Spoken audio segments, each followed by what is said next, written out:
అదిరన్ సంచ మహేశ్వరంకి అతి సమీపంలో HMDA approved villa ప్లాట్లు ఈఎంఐ మరియు బ్యాంక్ లోన్ సౌకర్యం అందుబాటులో. చర్లపల్లి రైల్వే స్టేషన్ సమీపంలో ట్రైన్ కింద పడి బలవన్ మరణానికి పాల్పడినటువంటి విజయారెడ్డి గారు, ఆమె పిల్లలు ఏం జరిగిందనేది ఇప్పటివరకు కూడా బయటికి రానటువంటి పరిస్థితి మిస్టరీగానే ఉంది ఇంకా ఇప్పటికీ.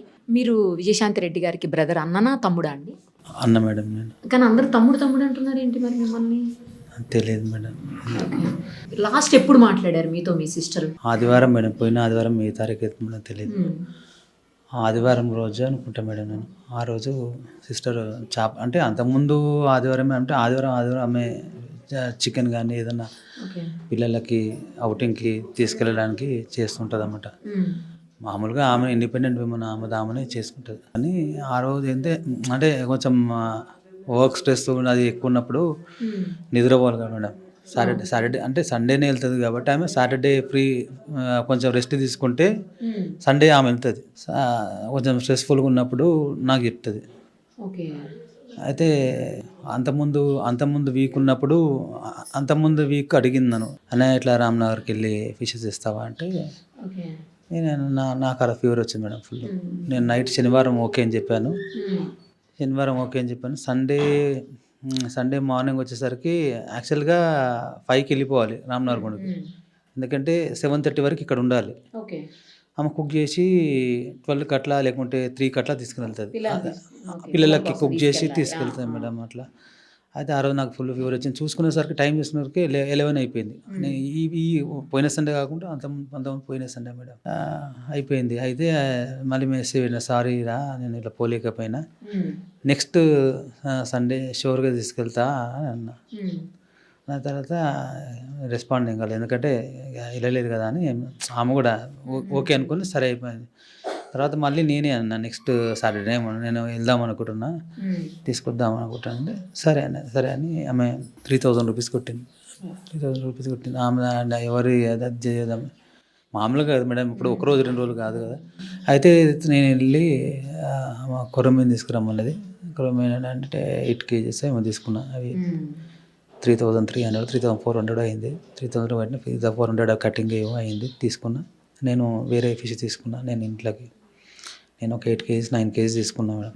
తీసుకొని ఇంటి దగ్గర ఇచ్చేసి నేను వెళ్ళిపోయినా మేడం. నేను అదే రోజు లాస్ట్. ఆమెకు టైం ఉంటుంది మేడం, ఉంటే ఆమెనే ఇంటికి వస్తుంది.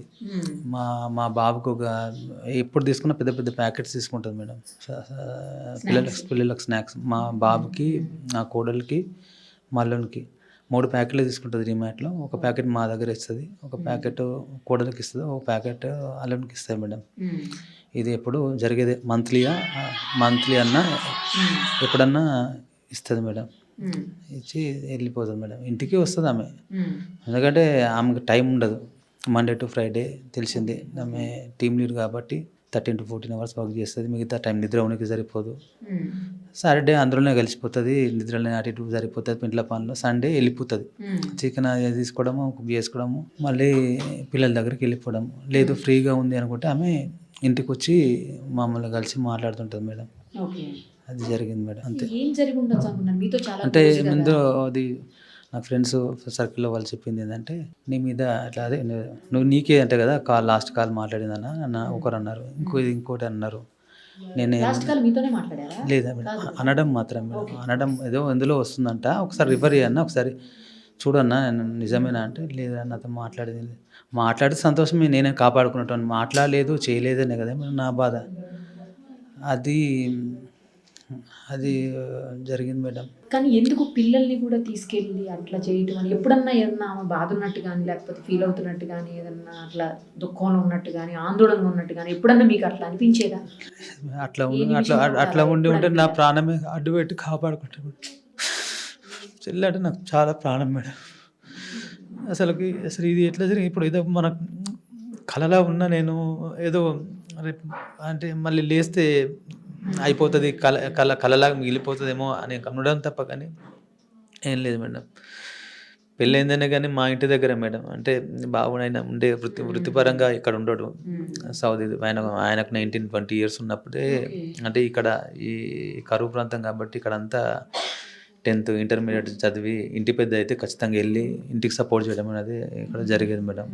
అట్లా ఆయన ఇల్లు ఉన్నప్పుడు కాబట్టి ఇక్కడ వీళ్ళు కూడా సరే 2-3 ఉన్నారు కాబట్టి వీళ్ళకి కూడా 3 కొడుకులు కాబట్టి సరే ఎవరు చూడలేని సమయాల్లో మనం తీసుకొని వెళ్ళి అప్పుడు 3 years మా కోడలు ఏమున్నది మేడం, అల్లుడేమో 2 years అనుకుంటా మేడం. అప్పుడే తీసుకెళ్ళి మా ఇంటి దగ్గర పెట్టుకొని పెంచుకున్నాం మేడం. నేను నా చేతులారా నిర్ణయించిన మేడం.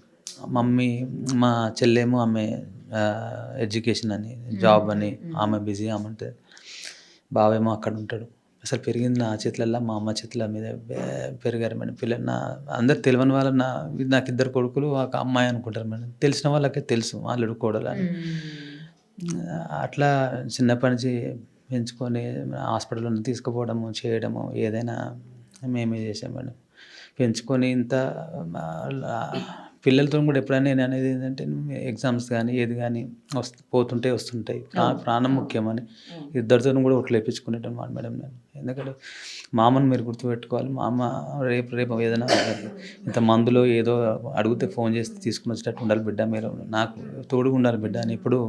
కానీ తల్లి పిలవగానే పిల్లలు కూడా అంత పెద్ద పిల్లలు, చిన్న పిల్లలు కూడా కాదు కదండి, అంత పెద్ద పిల్లలు అసలు ఎట్లా వెళ్ళారు వాళ్ళు కూడా? అంటే తల్లిని కాపాడుకోవాలి అనే దీని మీదనే వాళ్ళు ఉన్నారు మేడం.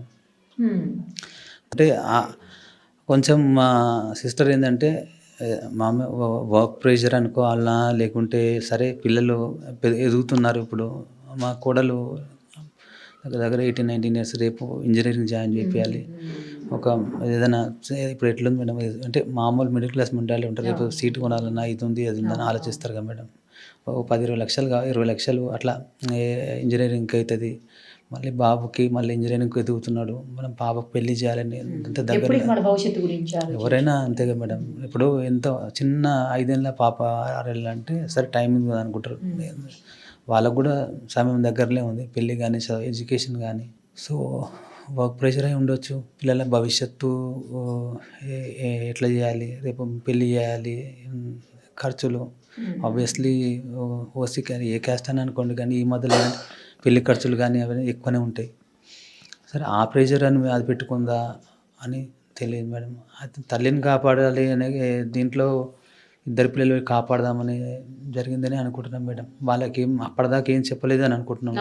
అక్కడికి వెళ్ళాక మీరు వస్తే రండి లేకుంటే లేదు అనే సందర్భంలో మాట్లాడి వాళ్ళని మాట్లాడు విజువల్స్ చూసాం మేడం. విజువల్స్ వస్తే ప్రయత్నం చేశాడు కాపాడదామని. అమ్మని కాపాడుకుందాం. అటు ఇటు రైల్వే పోలీసులు వాళ్ళు వీళ్ళు ఎవరు అక్కడ సూపర్వైజ్ చేసినట్టు నాకైతే కనిపించలే మేడం. కొన్ని విజువల్స్లో ఇటు అటు తిరుగుతూ చూస్తున్నాం. నా కోడలు అంటే చాలా పాపం, ఆమె చదువు అంతవరకే తెలుసు మేడం. అంటే మిగతా ఇది లోకజ్ఞానం అంటే లేదు. అంటే చదవడము, అమ్మ చెప్తే వినడం, మామ చెప్తే వినడం, అట్లా ఆ విధంగా. అల్లుడు ఏంటంటే హీ కెన్ ఫైట్ మేడం. వాడు అప్పటికి అమ్మ చేతులు పట్టుకున్నట్టు, చెల్లి అల్లుని చేతులు పట్టుకోలేదు, మా చెల్లె చేతులే పట్టుకుంది. అల్లుని చేతులు పట్టుకోలేదు. అల్లుడేమో ఇట్లా పట్టుకొని ట్రై చేసి ఏదో చెప్పుదామని ట్రై చేస్తున్నాడు, కానీ అమ్మకు ఎదురు చెప్పే అది కెపాసిటీ లేదు. ఒకటి అక్కడ రైల్వే పోలీసు ఎవరన్నా కూడా ఒక క్షణం చూస్తే మనం విజువల్ చూస్తే ఎమ్మటే గుర్తుపట్టచ్చు మేడం. ఇప్పుడు ఎగ్జాంపుల్ మీరు చూసినా కూడా అరే ఇదేదో ప్రాబ్లం ఉన్నట్టుంది. ఎందుకంటే ఏదైనా ట్రిప్కి వెళ్దాం అనుకున్న వాళ్ళు ఎట్లుంటుంది మేడం, ట్రిప్కి వెళ్దాం అనుకున్న వాళ్ళు చలో అన్నట్టు సంతోషంగా ఊగుంటూ వెళ్ళిపోతారు. భయంగా ఎవరన్నా కొంచెం గమనించి ఉంటే బయటపడే పెట్టారు. నాకు ఏం విషయం తెలియదు మేడం అసలు. వాళ్ళ హస్బెండ్ కూడా చెప్తారండి, సురేందర్ రెడ్డి గారు కూడా చెప్తున్నారు. అయితే ఇది ఏంటంటే మేడం, ఆ రోజు జరిగింది. ఎందుకంటే మా మదర్కు ఎందుకు అనుమానం రాలేదు అని అనుకుంటారంటే, కార్లో ఎప్పుడు ఏం చేస్తుంది అంటే గట్కేసర్లో బాబుని పిక్ చేసుకుంటుంది. బాబుని పిక్ చేసుకొని తర్వాత అవుటర్ ఎక్కి పటాన్చేరులో దిగి పాపను అక్కడ అవుటింగ్లో, ఎందుకంటే భోజనము ఇవన్నీ చేపించుకొని మన ఫుడ్ తీసుకుపోయి తినిపించుకొని మళ్ళీ రిటర్న్ అయ్యి మళ్ళీ అవుటర్లో కింద గట్కేసర్ దగ్గర దిగి బాబును దింపేసి ఈ విధంగా వస్తుంది మేడం. అయితే మా మదర్ కూడా ఐడియా రాలేదు, జరిగేదే కదా మేడం. ఏదో కొత్తగా ఇప్పుడు ఇంట్లో హౌస్ వైఫ్ ఉండి ఎప్పుడో పోయిందయ్యా అంటే ఎవరైనా క్వశ్చన్ చేస్తే ఏడిపోతామని ఆపుతారు పెద్ద మనుషులు. ఎప్పుడు జరిగేదే కదా, కరెక్టే కదా అని అనుకుంది అని ఈ విధంగా చేస్తాను. కారు కూడా నా దగ్గరే ఉండేది మేడం యాక్చువల్గా. కారు నా దగ్గర ఉండదు కానీ 6 months ఒక 4-5 months ఏమో అవుతుంది తీసుకొని నేర్చుకుంటాను. ఎల్బోర్డ్ పెట్టింది, నేను కొన్ని రోజులు నేర్పించిన, ఆమె కొన్ని రోజులు నేర్చుకుని పికప్ అయింది. ఎవరైనా ఏమనుకుంటారు మేడం, ఇప్పుడు బండి మీద అంతకుముందు బండి మీదనే పోయేది, అవుటర్ మీద ఎక్కకుండా బండి మీద పోయేది. సరే కార్ అవైలబిలిటీ ఉంది కదా, తీసుకుపోతుంది, సంతోషం, కంఫర్ట్ లెవెల్ పెరిగింది కదా. నాకేం అవసరం మేడం, మా బాబుకి బస్సు ఇంటి దగ్గరే వస్తుంది, ఎక్కుతాడు పోతాడు, నాకు ఎప్పుడైనా కావాలంటే నేను తీసుకుందాం అనుకున్నా. సరే నా అవసరపడ్డ వాళ్ళ కారు వీళ్ళ కారు అది తీసుకున్నాను. ఎందుకంటే ఆమె దగ్గర ఉన్నాక మనం మళ్ళీ అడిగి తీసుకోవడం ఎందుకు అని. సండే కాగానే మళ్ళీ వెళ్ళాలి కదా. మన కోడల దగ్గరికి అయితే లేడీస్ గర్ల్స్ కాబట్టి ఈమె వెళ్తే కొంచెం ఫ్రీగా ఉంటుంది అక్కడ. మనం వెళ్ళడానికి మళ్ళీ అక్కడ ఉన్న వాళ్ళకు కూడా ఇబ్బంది. అందుకని ఈమె అంటే కొంచెం రూమ్లో కూడా వెళ్ళి రావచ్చు, ఆ వెసులుబాటు ఉంటుంది. మనం వెళ్ళినా కూడా అక్కడ ఆ పని మనం చేయలేము కాబట్టి నేను ఇక్కడికి వెళ్తాను సండే మాల్ దగ్గరికి వెళ్ళి సండే స్వీట్స్ అవి తీసుకొని తినిపించుకొని మోటివేట్ చేసుకుని వచ్చేవాడిని మేడం. ఇట్లా జరిగేది మేడం. మీరు ఏది కొన్నా కూడా ఆవిడ పేరు మీదే పెట్టేవాళ్ళు అని చెప్పేసి మీ సెంటిమెంట్గా ఆవిడ పేరు మీద పెట్టేవాళ్ళు అని చెప్తున్నారు వాళ్ళ హస్బెండ్. అవును మేడం, నేను రియల్ ఎస్టేట్ చేస్తాను మేడం. చేస్తే ఏదైనా ప్రాపర్టీ ఉన్నా కూడా మా సిస్టర్ పేరు మీద పెడతాను మేడం. ఎందుకంటే మనకు ₹1 కలిసి వస్తుంది కానీ ఇక అందులో లాభం వచ్చిన ఆమె దగ్గర నుంచే మేడం. ఆమె దగ్గరికి వచ్చి ఆమె నేను కలిసి ఓనర్ దగ్గరికి వెళ్ళి డబ్బులు కడతాం. ఆమెకే డబ్బులు కట్టిస్తాను. ఏదో మళ్ళీ నా దగ్గర మళ్ళీ ఆ కాగితాలు కూడా ఆమె దగ్గరనే ఉంటాయి మేడం. నేను తెచ్చుకొని ఇంట్లో పెట్టుకునేది కూడా ఉండదు. డబ్బులు కానీ ఏది కానీ రొటేషన్ అట్లనే జరుగుతుంటుంది అన్నమాట. మరి ఇంత బాగుంది మీ గురించి ఎందుకు మీకు ఆమెకి ఏదో ప్రాపర్టీస్ ఇష్యూస్ అయినాయి, గొడవలు పడ్డారు, ఇంకా చాలా చాలా వినపడుతున్నాయి అది వింటుంటే? నాకు తెలియదు మేడం, అంటే ఏదో ఒక దాంట్లో వచ్చినట్టు విన్నా మేడం. నేను ఆమె కూడా తనకు ఫోన్ చేసింది మేడం. ఇప్పుడు బయట అంటే ఏం బయట ఇవ్వాలి మేడం అని చెప్పండి. నేను ఆమెను అడిగింది ఒకటే మేడం, ఊకే నన్ను హరాజ్ చేస్తుంది మేడం. ఆమె ఫోన్ చేసి మీరు బయట ఏంటంటే నేను ఒకటే అడిగిన, మీ ఇంట్లో మీ చెల్లె మీ అన్న చనిపోతే, 2 పిల్లలు చనిపోతే ఇదే విధంగా అడుగుతారా అని చెప్పిన. ఎందుకంటే ఎవరు లేరు, మీకు ఎవరు ఇన్ఫర్మేషన్ చెప్పేవారు లేరు, నన్ను అడుగు చెప్తాను. నీకు ఇంటిల్ల పాది చెప్తూనే ఉంటా, నువ్వు కూడా చెప్పు అంటే అది హరాజ్ చేయడం తప్ప ఇంకోటి కాదు మేడం. ఆ బాధ అనేది వాళ్ళ ఇంట్లో జరిగితే అది తెలుస్తుంది మేడం. ఇన్ఫర్మేషన్ చెప్తూనే ఉన్నాం కదా మేడం ప్రతి ఒక్కటి. ఇందులో ఎక్కడన్నా మీకు ఎవరన్నా తప్పే ఆమె క్రియేట్ చేసుకున్నది మేడం. ఆమె క్రియేట్ చేసుకున్న తప్ప ఇంకోటి మేడం. నేను వైఫ్ చేతి మీద చూసానండి, అది మీ సిస్టర్ టాటూ మీ వైఫ్ చేతి మీద. అవును మేడం, అంత అన్యోన్యంగా ఉంటాం మేడం. మేము టిపికల్ మిడిల్ క్లాస్ మేడం. మేము ఏదో కోట్లు ఉన్నాం కాదు, ఏది ఉన్నది కాదు, ఉన్న రూపాయి ఏదో కష్టపడి అది డెవలప్ చేసుకుంటూ మనం ముందుకు వచ్చిన వాళ్ళం మేడం. అట్లా ఇంకోటో కాదు. మా బావ కానీ ఆయన జాబ్ ఓరియంటెడే. అది ఇల్లు ఈఎంఐ, ఆ ప్లాట్ మా మదర్ ఇచ్చింది. ప్లాట్లో కట్టుకున్నారు వాళ్ళు మంచిగా. నేను కట్నం కింద మనం ఇస్తాం కదా మేడం, కట్టుకున్నారు, చేసుకున్నారు, అది బాగుపడతారు. ఆయనకు వచ్చిన జీతము ఆమెకు వచ్చిన జీతం ఎంతో అది వాళ్ళకి తెలుసు. వీళ్ళిద్దరికి తెలియకుండా ఉండదు కదా మేడం. మధ్యలో లక్షలు కోట్లు పుట్టుకొని రావు కదా మేడం, వస్తాయా మేడం? రావు కదా. అట్లా పోలీసులు స్టేట్మెంట్ తీసుకున్నారండి మీది? నేనే వెళ్ళి ఇచ్చాను మేడం.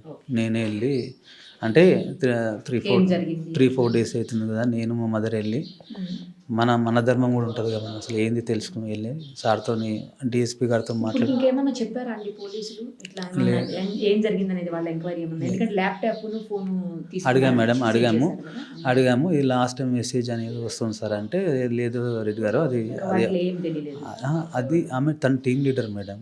ఆమె నార్మల్ ఇక్కడ ఎట్లా ఆలోచిస్తున్నారంటే నార్మల్ విమెన్కి ఏదో మెసేజ్ వస్తే ఎవరైనా అంటే మన ఈ కమ్యూనిటీలో ఎట్లా ఉంటుందంటే, అది ఏదో మెసేజ్ వచ్చిందంటే ఆమె 14-15 మంది టీం వర్క్ చేసేటప్పుడు ఎట్లుంటుందంటే, నేను కూడా అంతకుముందు 3 years వర్క్ చేశాను ఐటీ ఫీల్డ్లో.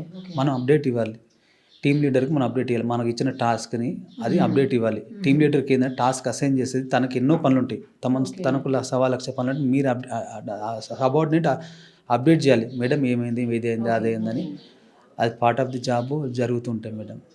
అంటే వాటిలో ఏమన్నా తెలిసినట్టు పోలీసులు లేదు, నేను అడిగాను, ఎంక్వైరీ చేసిన అంటే దట్ ఈస్ నథింగ్ రెడ్డి గారు, అది వి ఎంక్వైర్డ్ సమ్ ఫ్యూ పీపుల్, అందులో ఏం లేదు అని చెప్పారు మేడం. అది నేను అడిగాను మేడం. ఇంకెన్ని రోజులకు తెలుస్తుందో అసలు ఏంటనేది. అదే $100 క్వశ్చన్ లాగా మిగిలిపోయింది మేడం. అది చూస్తున్నాం మేడం, అది ఏం జరిగింది. ఇప్పుడు మీ బావగారికి మీరే ధైర్యం అంతేగా మేడం, ఒకరికొకరు అన్నట్టే ఉన్నది. కానీ ఉన్నది ధైర్యం అంతా కోల్పోయినా మేడం, ఆయన కానీ నేను కానీ ఎవరికి ఎవరు లేకుండా అన్నట్టు అయిపోయింది మేడం.